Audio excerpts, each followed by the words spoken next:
నా పేరు పృథ్వీ అండి.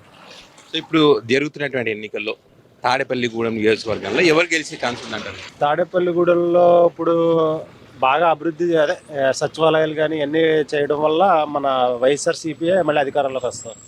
కొట్టు సత్యనారాయణ గారే గెలుస్తారండి. ఇప్పుడు టీడీపీ, బీజేపీ, జనసేన 3 పార్టీలు కలిసాయి కదా, వాటి ప్రభావం ఇక్కడ ఏముండదంట?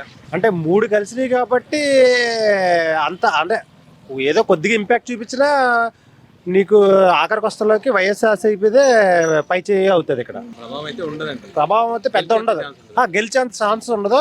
ముగ్గురు కలవడం వల్ల కొంత ఇంపాక్ట్ చూపించచ్చేమో కానీ గెలిచేంత ప్రభావం ఉండదని నా అభిప్రాయం. ఓకే. సో ఈయన పనితీరు ఎట్లా ఉంటుంది? కొట్టు సత్యనారాయణ గారి పనితీరు, సమస్యలు ఉంటాయి వినడం కానీ పరిష్కారం చేసే విధానంలో ఎట్లా ఉంటుంది అన్న?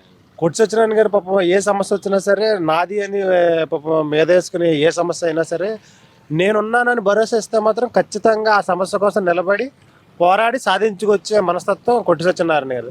అలాగే ఎవరన్నా ఏదన్నా ఆపదలో ఉన్నా అలాగే స్పందించి ఫోన్ కాల్కి కూడా రియాక్ట్ అయ్యి చాలా స్పీడ్గా స్పందిస్తారు. ఏ సమస్యకైనా ప్రజలను కూడా చాలా బాగా చూసుకుంటారు.